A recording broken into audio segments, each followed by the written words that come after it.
Kanneen gama Facebookii keenyaan nu daawwataa jirtan daawwattoonni keenya attam jirtu. Har'a mata duree fudhannee dhiyaanne waa'ee Oromiyaa gama lixaarratti marii gaggeessuuf har'a keessummoota lama qaba. Warra lafa fagoo warra Minnesotaarraa jalqabnaa maqaa kee himi. Najaat Hamza. Tole warri Washington. Birhaanee Beekaa.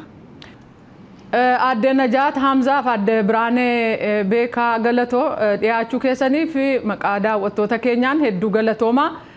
Gara marii keenya har'aatti yeroo deebinu kan nuyi irratti fuulleeffannu waa'ee Oromiyaa lixaa, waa'ee Gujii fi waa'ee Booranaa irratti haalli nageenyaa iddoo sanatti dhabamuurraa kan ka'e waan hubattan maal? Adde Birhaaneen jalqabna.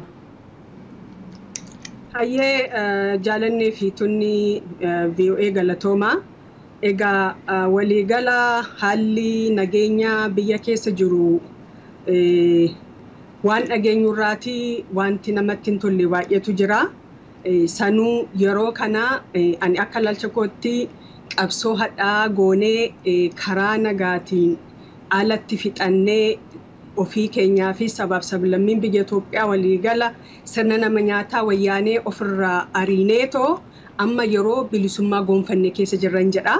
Yeroo kana keessatti sabni keenya, sabni Oromoo kan diddaa gabrummaa keessattis ta'e wal'aansoo guddaa kan godhe yeroo itti barii bilisummaa argu kanatti deebi'ee sanuu gartokkeedhaan naannoo Wallaggaa fi naannoo Gujii fi naannoo Booranaa keessatti uummanni kuni nagaa isaa dhabee bara bilisummaa isaa dhandhamachuu qabutti gidiraa kana keessa jiraachuunsaa sanuyyuu moo yeroo itti Oromoon biyya bulchaa jirutti itti gaafatamama biyya guddittii Itoophiyaa ta'ee jirutti yeroo allisaa naannoo isaas bulchaa jirutti tiknisaa kan isaa ta'etti anaan baay'ee na gaddisiisa.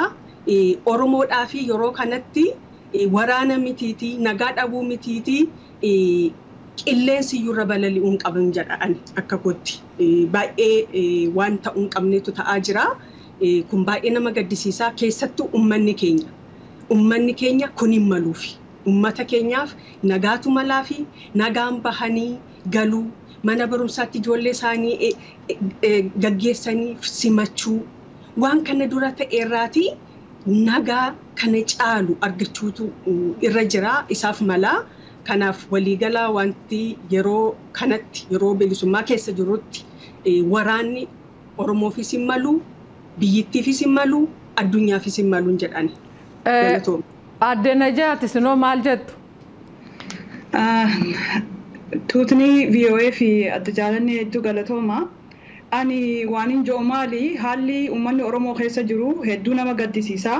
Haa ta'uuti garuu qabxii adde Birhaaneen kaaste keessa yeroo tanatti yeroo uummanni nuti bilisummaa gonfanne kanatti kana ta'uun isaa nama gaddisiisaa jaanii jiranii. Garuu hiikan bilisummaa maaliin? Bilisummaa jechuun gaafa sabas ta'e namni tokko akka dhuunfatti bobba'ee galee waan fedhe mirgaan argitee balaan tokko osoo ittiin buune filatee namni biraa osoo ittiin roorrisne jiraachuu danda'u jechuudha. Amma uummanni Oromoo naannoo Wallaggas, Gujiis, Booranas, Harargees, Direedawaa keessattuu fi naannoo Hararsan yoo ilaalte wanti bilisummaa jedhamu kun hedduunatti ani mul'atu. Maaliif yoo jette uummanni kun har'allee gidiramaa jira. Nagee yoo jennu ammoo nageenyi akkuma Dr. Gammachuun ja'a bahan bakka dhugaan jiru jira. Gaafa dhugaan Oromoo dhugaadhaan deebi'ee waan Oromoon ja'aa jirtu namni isaan dhaggeeffatu argame yoo wanni lamaan kun mirkanaa'e qofa kan nageenyi bu'uu danda'u jechuudha. Dhugaa namni lola keessas jiraatus fedhuun jiru namni miidhamuu barbaadu hin jiru uummatas ta'e akka nama dhuunfaa tokkotti. Haa ta'uuti garuu kan hacuucaa jiru kun eenyu? Adde Najaat dhiifama naa godhaa. Gara gaaffii kootti fuulleeffadhaa isaan maasa'aa jirtan itti fufnaa. Haa ta'u. Attamitti ilaaltuun jedhe? Ani dogongoran ja'a maaliif uummata irratti lolli labsamuun qabu uummata irratti lolli haala hedduudhaan argitee labsamee jira. Kun guutumaan guututti dogongora qabxiin lammaffaa ammallee keessaa hafuu hin qabne communication blockage jira kan mootummaan uummata kanarratti darbame jechuudha. haqa isaaniitillee gabbaanii dubbachuu hin dandeenye kun tasuma jechuudha tasuma fudhataman qabu ija addunyaa durattis ta'e ija uummata Oromoo durattis ija namooma namaatiif yaadu hunda duratti dogongora guddaadha kun akka kiyyatti. Tole jiraattonni naannoo sanaa raadiyoo sagalee Ameerikaaf akka ibsanitti waraana lama gidduutti qabamanii akka jiran dubbatu. Inni tokko sakaaniif odeeffannoo laattee mana kee lixee ba'ee sanatu kana ta'ee jedhee inni kaan hin gartuun inni kaan immoo yeroo kaan dhufee gaaffima wal fakkaatu isaaniif dhiyeessa. Isaan amma waan lama gidduutti qabamnee jirraa jedhu. Isa kana akkamitti ilaaltu adda biraan itti fufaa? Egaa yeroo calqabaa qabee calqabuma haalli jijjiiramni kun yeroo dhufu uummanni keenya akkuma sila jedhee yerootti bayyanachuu qabudha. Waan naannoo sana jiru alataa naannoo sana ta'uu waadhullee hiriyoota achi hojjetanii maatiin isaanii achi jiranii irraa nan dhagahaa as jiru. Yeruma calqaba egaa wanti jijjiiramni kun dhufee akkasumas abboliin siyaasaas ta'ee hunduu biyyatti galee inni hidhaa bahee yeroo jiru sanitti uummanni keenya keessattuu naannoo ijoollee hiriyoota lixa wallaggaa baay'ee hin qaba. Maatiin isaanii ala isaaniitiin keessattuu ala isaaniitiin mirga isaaniitiif kan falmaa jirutti inni kaan akkuma jedhamee gama mootummaa deeggartan jedhuudhaan inni kaanis immoo riphee lolaa deeggartan jedhuudhaan gidduutti akka miidhamaa jiranii dhagahaa turre wanti kun bubbuleera. Garuu jarri lachuu eenyudha? Jarri lachuu Oromoodha. Oromoon lachuu ala uummata isaa kan isaaf qabsaa'aa jiru siifan qabsaa'aa kan jedhu lachuuyyuu uummata isaa gidiraarraan gahutti hedduun gaddeera. Baay'ees nama gaddisiisa ta'us hin qabu.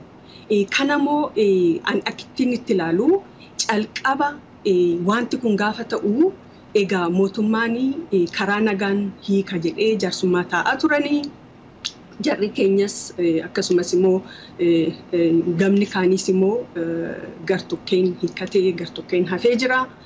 Yeroo kana keessatti gaa obbolaan lamaan gaafa wal xiiqii wal qabatanii walitti jiranii haati isaanii gidduutti miidhamaa jirti.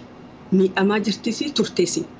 Kuni ta'uudhuma waan hin qabne waanuma immoo akka mootummaatti ani kan hin jedhu waan kun akka dhaabbatu akka biyya bulchaa jirutti dirqama guddaa qaba. Ijoolleen keenya warri immoo riphee lolaas yookiin immoo woboof hin jedhanis ummata isaaniif kuni hin malu. Sababa isaaniitiinis uummanni isaanii miidhamuu hin qabu. Silaa jaarsummaaniis fixachuu qabu. Karaa nagaanis fixachuu qabu. Sadarkaa kanarra gahuu hin qabaniin jedha. Ammas kan natti mul'atu haadha Dambidoollootti wayyaaneen ilma ishii ajjeestee reeffarra keessee reebdi sanatu natti mul'ata. Haati Dambidoolloo har'as ijoollee ishiitiin sababa ijoollee ishiitiin miidhamuu qabduun jedha. Kuni baay'ee nama gaddisiisaa dhaabbachuudha qaba. Tarkaanfiin nagaa buusuu kuni nagaa eegsisuun kuni sadarkaa kanarra osoo hin gahin dhaabbachuu qaba ture. Ammas immoo yeroon isaa kanaafuu Oromoon isa darbeerra isa dhufuutu caala jedhama. Ammallee dafanii dhaabuu qabuun jedhaan. Adda Najaat sin waan itti dabaltan qabdu? Yaa maal seeta jaalanne kuni amma circular reasoning waan jaaniin tokkootu jira. Akka mootummatti itti gaafatama guddaan harka isaanii gubbara jira.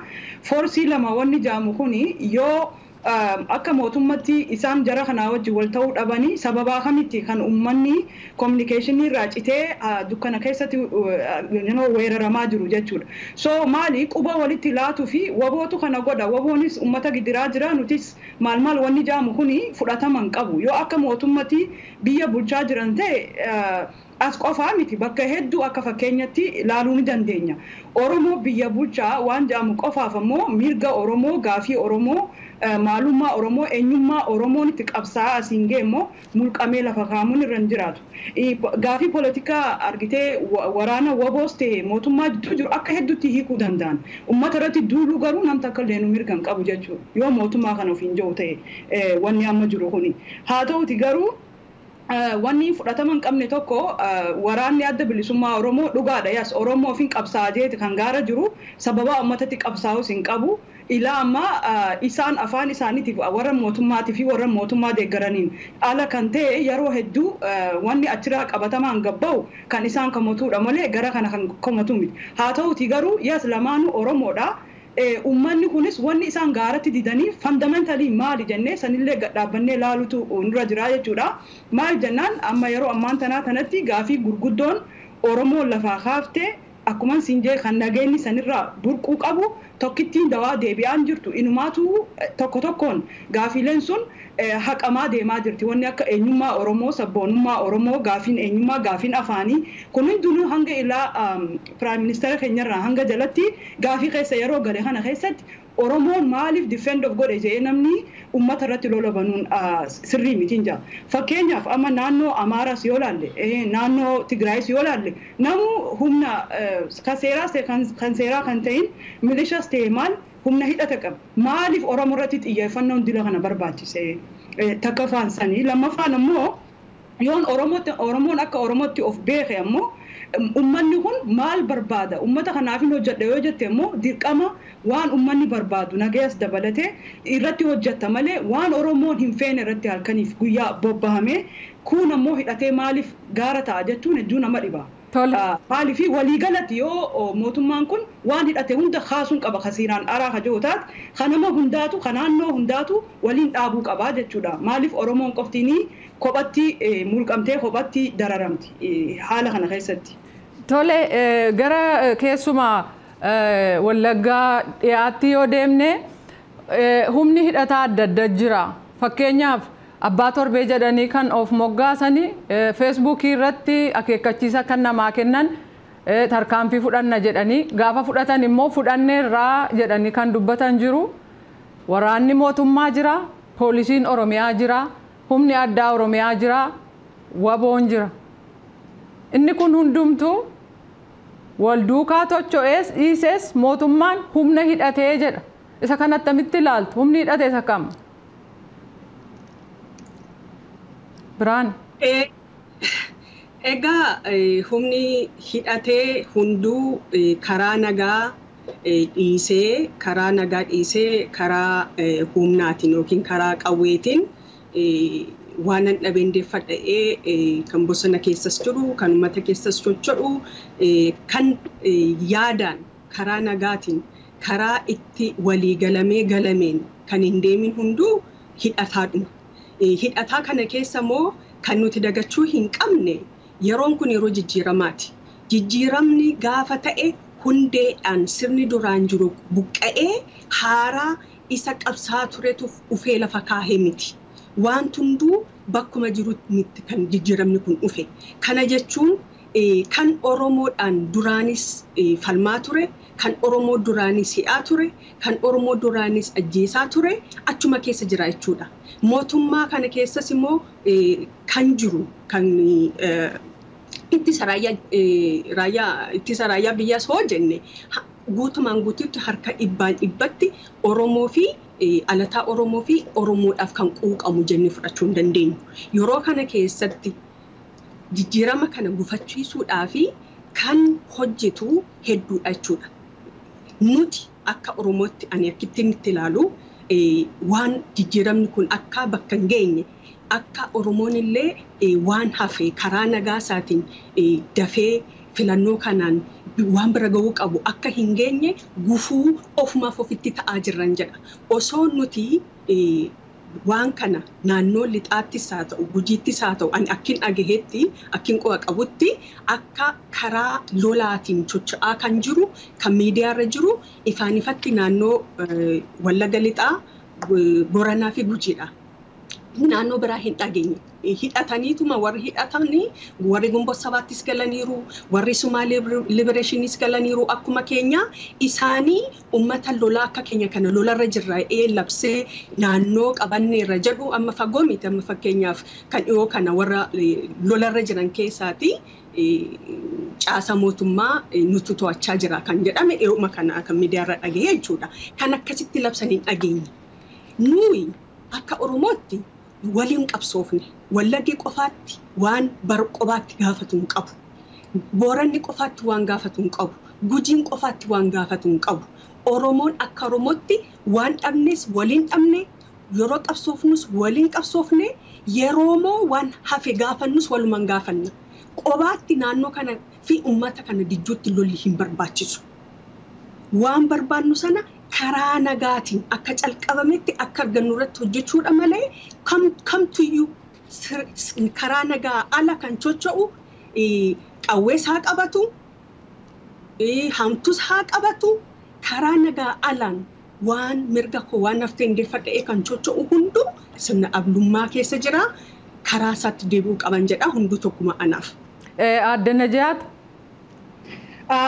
maal seeta jaalanne wanni jijjiirama gufachiisuu jiru kuni achirratti siif deebi'a qabxiin isaa maali jijjiiramni kan gufate ummata Oromootiin takka ummatoota biraa kan Itoophiyaa keessa jiraniin osoo hin taane mootummaa mataa isaaniitiin akkamitti yoo jettee na gaafatte haalli achirraa gadi ba'u pirogiraamonni adda addaa jechuudha kan sabaaf sablammii fi saba akka Oromoo kana hammate osoo hin taane gar tokkoodhaan kan qabamu yaada gar tokkeedhaanii achirraa gadi bahaa jira kana kan ummata argitee daranuu akka mootummaa kanarraa fagaatu akka namu waan itti fakkaate godhee gara barbaadu sanitti gahuu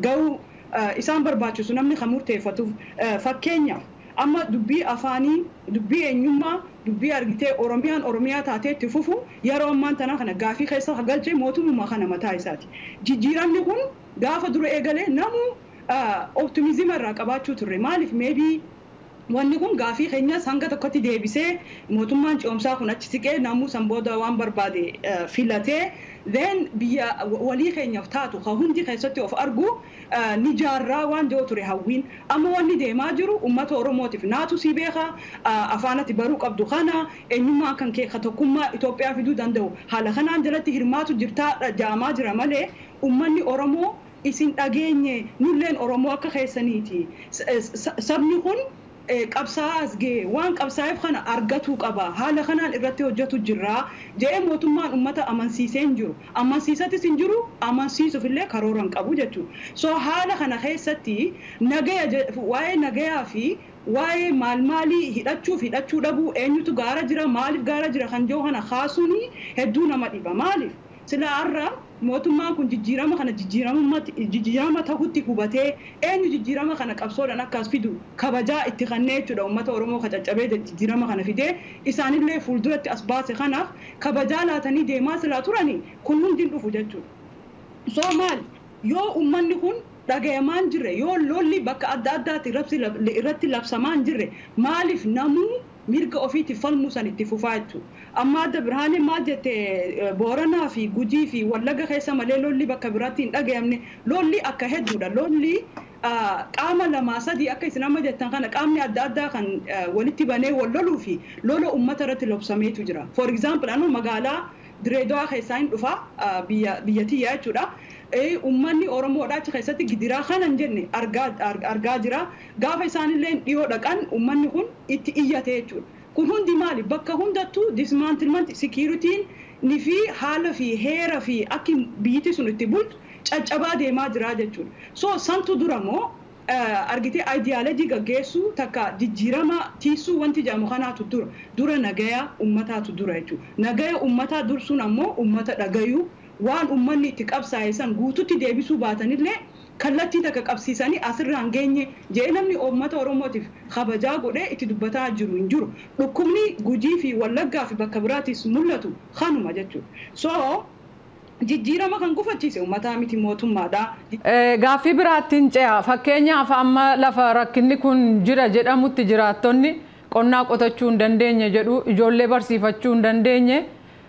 Kun yeroo lakkaa'ate baatii lakkaa'ate gara fuulduraatti jireenya isaanii gara kamitti geessa gara gargaarsa eeggachuutti hin geessa jettanii yaaddanii Najaat itti fufime. Maaliif hin geessine so namni ilmoon namaa takka biyya kamuu yoo jiraatte Oromiyaas tahee biyya alaatis namni gabbee dalagateeti waan dalagate saniin lubbuu ofii maatii ofii hawaasni haala saniin sossa yoo ummanni kun dukkana keessatti information irraa citee for example amma nageenyi labsamuu nagaya kana deebisuuf mootummaan hojjetuu qabaa jennee yoo ka'amannu taate communication ciruu fi uummata kana namarraa ciranii kophatti akkasitti hambisuun sun mee seera addunyaa kamtu heeyyama akkasii namaa laata akka mootummaa tokkotti jechuudha. Ikiskiizuma kamiinuu wanni kun sirriidha jechuu hin dandeenyu.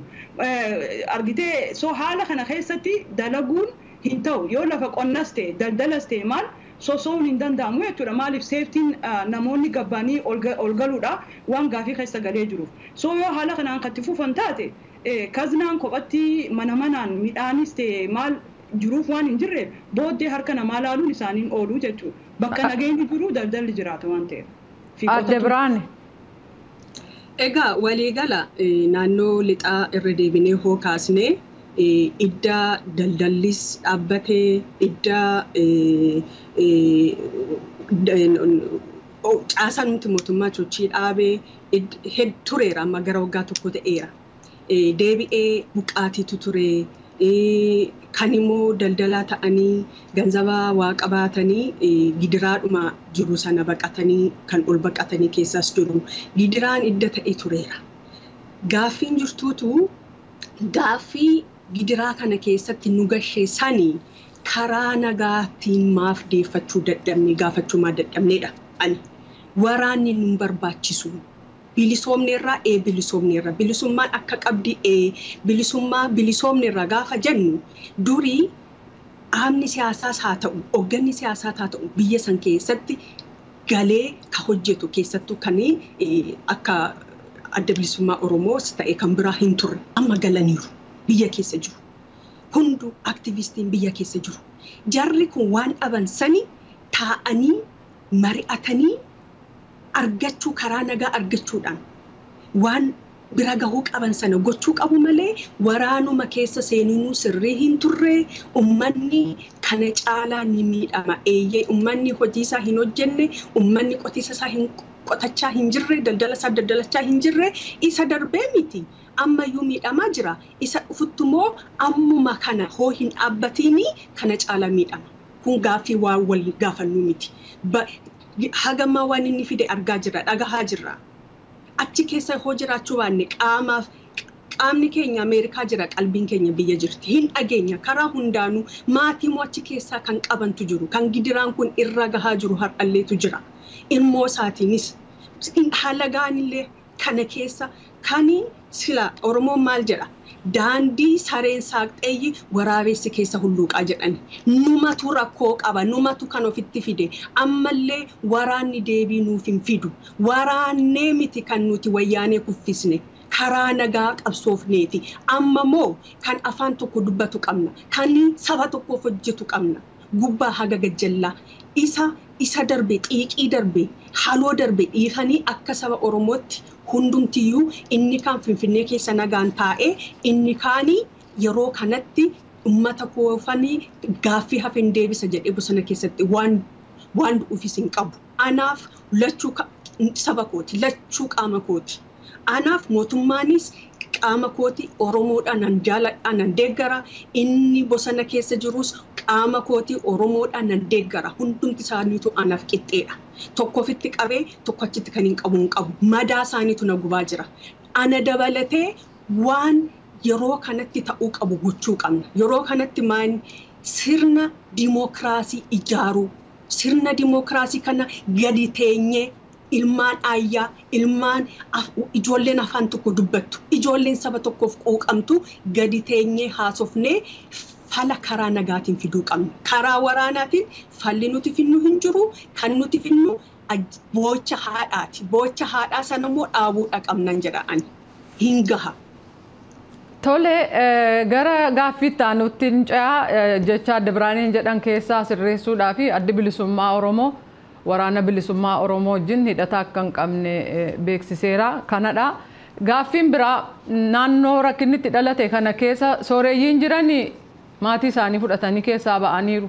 Warri humna qabus geejjiba argateen dhiisee ba'eera. Kan amma achitti rakkate isa humna hin qabne, isa qabeenya hin qabne, isa fira hin qabnedha. Warra iddoo sanarratti wal waraanaa jiran yoo laaltani inni tokko mirga uummataan eegsisaa jedha. Gamni kaan immoo nagaa uummataan tiksaa jedha. Waan isaan bobba'aniif waan sirrii ta'ee hojiirra oolaa jiru isinitti fakkaata. Biraan isii waan hin jalqabu. Hayyee inni nagaa uummataan tikkuufana jira jedhu tureera haga sadarkaa kana ga'utti eeguun irraan turre dhugaatti jarri lachuutu uummataaf yoo yaadan ta'e waan itti jiran kana dhaabuu qabu. Eenyuuf lachuu uummataaf jedhan inni qabsaa jirus uummataaf hin jedha. Inni nagaan eegsisa jedhu uummataaf. Uguma uummata sanaaf yoo uguma yaadan ta'e uummata sanaa jeequudhaanii miti. Uummata sana gidirsuudhaanii miti. Waraana keessatti nama dhiisaati laftuun miidhama, baalli miidhama, qilleensi miidhama. Uummata sana miidhaa miti kan uummataa yaadan. Uummata sanarraati lola isaanii dhaabuudhaan taa'anii aadaa qabu, abbaa gadaa qabu, seera qabu, sababa taa'aniyyuu isa kaaniif kan sababa ta'an kana jarri kun lamaan walii galanii iddoo biraatti illee fakkeenya ta'anii biyya isaanii ka Oromiyaa bira darbanii Itoophiyaa fi gaafa Afrikaadhaaf fakkeenya gaarii ta'anii nagaa buusanii gammachiisuu qabuun jedha malee uummata keessa jiraachaa uummata dahoo godhachaa ani ummataaf qaqqabu jedhee hin yaadu, ummataaf malas jedhee hin yaadu, akkittiin ani itti yaadu yoo na dhaggeeffatan ta'e, yoo na dhagahan ta'e jarri lachuutu ummata kanaaf yaadan hoo ta'e qawwee isaanii lafa kaahanii karaa nagaa walii galanii ummata kana nagaa inni isaaf malu itti deebisuu qabu. Kana jechuun galatooma. Tole Adde Najaat. Akkam seeta waan dila tokkotu jaame so hanga takkatti summarize godhuufi yaala. Oromootu biyya bulchaa jira, lamaanuu Oromoodha. Lamaanuu Oromoo gatii ta'aniif jecha tokko ofirraa qabnee tokko kaan achiin dhiibnu waan jaamutu jira. Maalinni Oromummaan afaan tokko dubbatu maalii miti. Oromummaan gocha. Mootummaan kun kan Oromoo miidhaa jiru achi qofaa miti. Wanni nagaa eegsisuuf jedhamee uummatatti communication irraa kutamee akka uummanni waa tokko gadi hin dubbanne achi keessa akka waa tokko gadi hin baane nagaa uummataatiin eegsisaa nagaa uummataa yoo kan eegsisuu barbaaddu taate qawweedhaan eegsista mooree yoo jara kan kakomattu taate si galee Soomaalii wanni biraa ammas nageenyi uummataa achi qofatti miti kan jeeqamaa jiru fakkeenya adda addaa kaasuun danda'a magaalaa Harar keessa Direedawaan amataa fi cinaa guutuu uummata warra saatanaa jedhamanii uummanni Oromoodhaa dararamaa ajjeefamaa as ga'e achitti homaan eegsisne nagaa bakka biraattis hedduu kaasuun ni danda'ama jechuudha. So yoo uummataaf kan quuqamni qabaatan taate quuqama yoo qabaatan taate wantoota hedduudha kan isaan godhuu danda'an ammallee taanan jechuudha. Soomaalii Gaafiin bu'uuratti gaddeebiti. Gaafiin dhugaa Oromoo irratti gaddeebiti. Dhugaa Oromootiif jijjiiramni kun erga eegalee hanga ammaa mootummaan Abiy Ahmed kan Oromoodhaa ofiin jiru jechuun maal faadha qabatamaan hojjetee kan uummata kanatti gad ba'e. Mee kana sani jennee poointii lafaa keenya jechuudha. Dubbiin bilisummaa ammoo akkuman dura dubbadhe bilisummaan akka hedduutti hiikama. Namoota tokkoof bilisummaan akka isaan itti diffaa godhanitti bilisoomne jedhanii amanuu danda'u. Ani garuu naaf sabni kun hanga ofiin ta'ee eenyummaa isaatiin kabajamee nageenyi isaa eegamee waan ofii barbaadu ofii filatee jiraatuu hin danda'initti bilisummaan hin geenye lafaan jirtu ammallee jechuudha. Soomaali amma anaa fi Adde Birhaaneen kanaatu malaaf sani jennee nuti dubbachuu dandeenya akka nama tokkotti halaala teenyee waa hunda akka dhaggeeffataa jirutti jechuudha halaala. Garuu at the end of the day maali uummata kan filatu waan isatti tolu kan isatti fakkaatu mirga filatuudhaa kan qabu uummata. Uummanni gabbee irraa mootummaa kanaan dhagaa kiyyatiisa mootummaa kanaan filadhaa wanni biraa na keessaa bahu narraa qulqullaa'u yoo jee mirga qaba uummanni dogongo. Garuu akka nama tokkotti ani abbaa fedhe deeggareetu kanaan godhuufitti jira saniifuu uummata biraa fudhatama kanaan qaba jettee immoo harka biraatiin communication dhaamsuun contradiction anatti fakkaata. Maaliif yoo mishina keessatti kan amantu taate yoo uummanni mishina kiyya kanan harkaa fudhate jettee itti amantu taate maaliif cufuun sun barbaachisa? Asani gaafii keessa waan nama galchu ta'a jechuudha. Hundaafuu garuu uummanni Oromoo qawweenis ta'e nageenyi isaa kadhuuf yoo gaafiin isaa kan bu'uuraa kan akaakilee fi abaabileen itti dhabamaa as gayan. Inni eenyummaa ofii bilisummaa dhugaa kan mirga uummata irratti hundaa'e jechuudha. Mootummaa kiyya jee inni itti amanu filatee kan kaayyatee gaafa hin taaneef sanillee qooqan ofirraa ari'uu danda'u kan argitee aadaa isaatiin itti boonu afaan isaatiin ilmoo isaa barsiifatu kan nageenyi isaa itti eegamu jennee qabxiilee akkasii lafa kaayuu qabna jechuudha min dandeenyaa jechuudha. So kun hundi tahaa jiraayi fuuldura immoo karoorri kaamaa jiru kanaa wajji wal simatamu hin simatu. Amma dhiyoon tana maal dheengaddamoo maali Prime Minister Abiy Ahmed afaan Amaaraffaa kifli tokko irraa eegalamee Oromiyaa irratti akka barsiisamu qabu. Maaliif hamaajanii Itoophiyaa uumuudhaaf afaan garaagaraa dubbannee tokko gara gaaffii kootti luucessi. Siigalee soo saniifuu gaafiin Oromoo ilaamaan deebine bilisummaan sanirraa margaa waan sun gadi hin deebiiniif jecha nageenyi dhufulleen hin jiru jechuu hanga gaafiin sun hiikamtu karaa nagayaanis taate karaa biraa. Marii keenya xumuruuf deemna.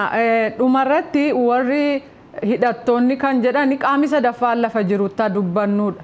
Waan kana gochuun jabaa isinitti fakkaata Adde Biraan? Akka kootti jabaa miti. Qaamni egaa waliigala hidhattoonni akka seera addunyaatti akkatti dubbii hiikkatan qabu.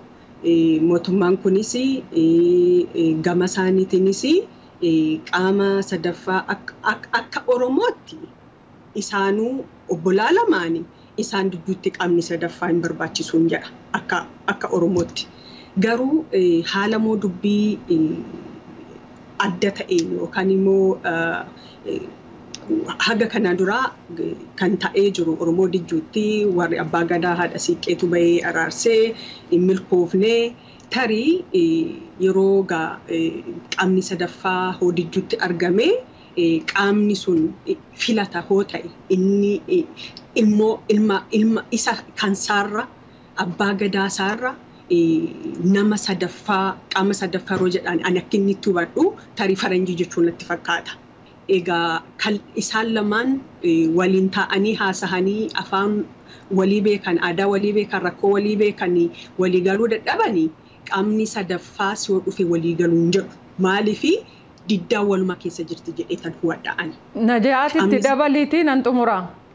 Haa ta'u argitee dubbiin tun already taatee jirti gaafa dura addi bilisummaa Oromiyaa irratti gaggalee saniin booda koree teeknikaa maal jaamee dhaabbatee isaan kana jidduu manguddummaa akka aadaa Oromootti akka argitee siiqee fi abbaa gadaa wanni hundinuu jidduu seenee ijoolleen teenya irra hedduun galtee isaanitti harka of kennitee ture. Arra ijoolleen sun eessa jiranii maal faatu irra ga'e mootummaa kanaan warra qawwee lafa kaayee isaanitti galee jechuudha. Wanni achirra jiru suni wanni isaanirra ga'e suni waan argitee trustii jechuu takka amantummaa qaama lamaan kana jidduutti uumuun turre. Kun hundi katee faraqaa dadhabina mootummaa kanaati jechuudha. Warra isaan lafa kaayee qawwee yaada isaanii karaa nagayaa kanatti amanee galeessan kunuunsanii ofitti qabanii haala mijataa ta'een ofitti ida'anii jiranii suni gaafii keessa nama galchaa jechuudha. Maaliif waan qabatamaan beeknu waan ta'eef. Soyoo ka dura sitti galeessan akkas ka gootu taate katti aanuu amantii kamiinii argitee qawwee sanillee lafa kaayaa jechuudha. Gaafiin Oromoo akkuma jirtutti osoo jirtu. Qaamni sadaffaan barbaachisaadha.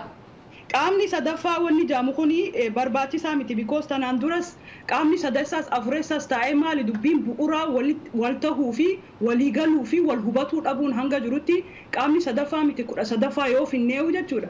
Wanni san jidduudha argamu hin jiru.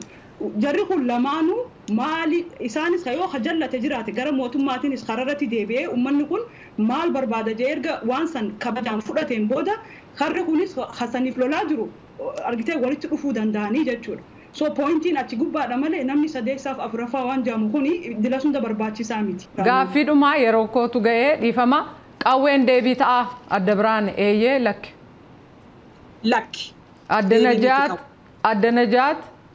Qawween yerootti barbaachistu jira nageenyi qawwee dareens yerootti barbaachisu jira situationaala maal akka siqunnamu waan hin beekneef.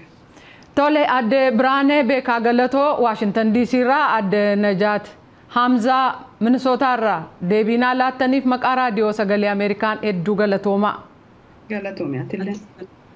Daawwattoota keenya kanarraaf jenne kanuma mata duree biraan yeroo biraa walitti deebinaa nagaatti an jaallannee gammadaati.